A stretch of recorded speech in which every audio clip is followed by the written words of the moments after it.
An award-winning fantasy setting gets a new spooky steampunk lease on life with a new sourcebook that adds a ton of much-needed variety to D&D 5e. Now you have my attention.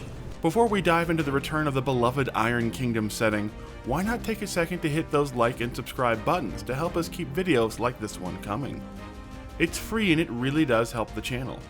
And then, let's talk some Strangelight Workshop. The Iron Kingdom is a setting a lot of TTRPG fans look back on fondly, as it's a blend of steampunk and fantasy, based on the War Machine and Horde's tabletop miniatures game that once gave 40k a real run for its money, and to be completely transparent, something I used to play at the competitive level.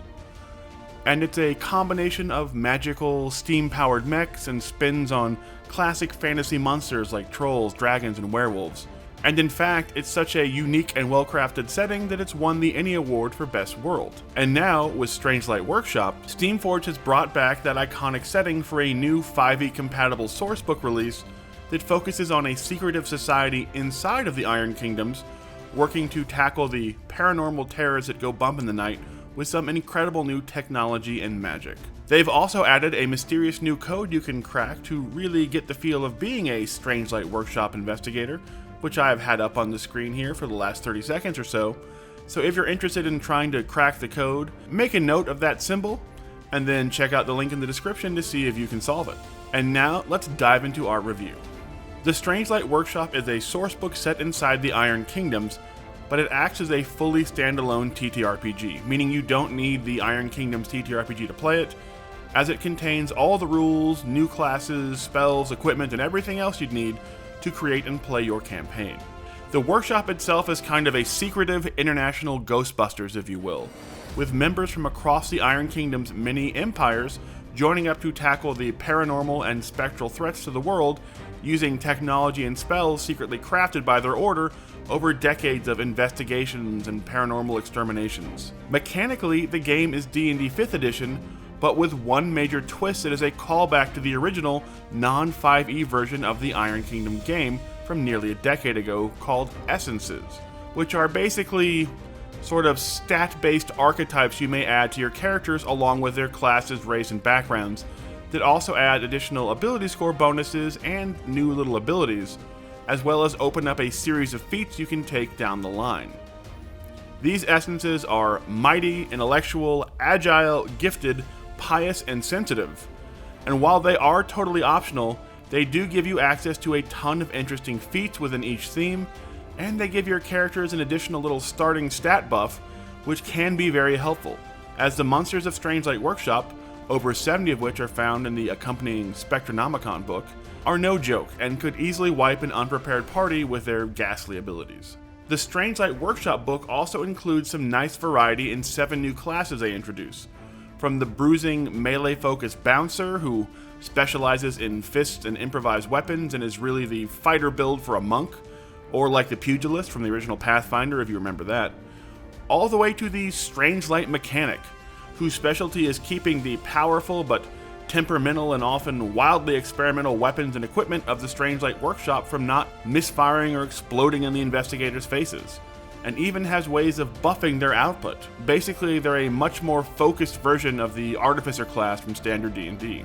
They've also got Arcane and Divine Spellcasters, a more skills-based Investigator class, very reminiscent of that same class in Pathfinder, and basically there is a class for fans of almost every archetype, each with a very setting-appropriate spin on them. The equipment you will find inside the new book is also a mix of classic standard fantasy sword and axes, and more Iron Kingdoms-based steampunk-appropriate weapons like gunblades and a wide variety of firearms that actually do reasonable damage for once, along with a series of weapons and items incredibly specific to the work of the Strangelight Workshops and their ghost hunts and investigations, like anti-spectral ammunition, ectoplasmic landmines, and the Geist Catcher, a polearm with runic carvings that allow it to capture and restrain spectral or ethereal enemies. But unlike the other weapons and armor, like the firearms that you could easily port over to a lot of other gunpowder fantasy settings in D&D, the special Strangelight Workshop equipment, while incredibly interesting and very powerful,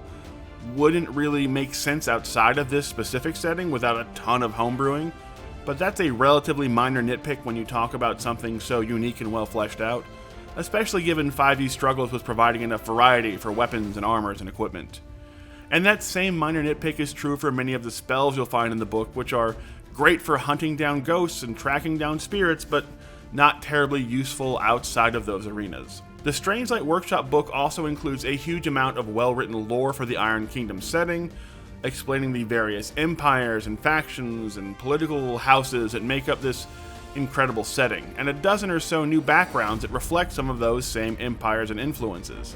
The book itself is also pretty damn beautiful, as the Iron Kingdom releases always feature incredible art and incredible artists, and in fact they normally win the Innie for best art whenever they do come out, and we suspect that might be the case again.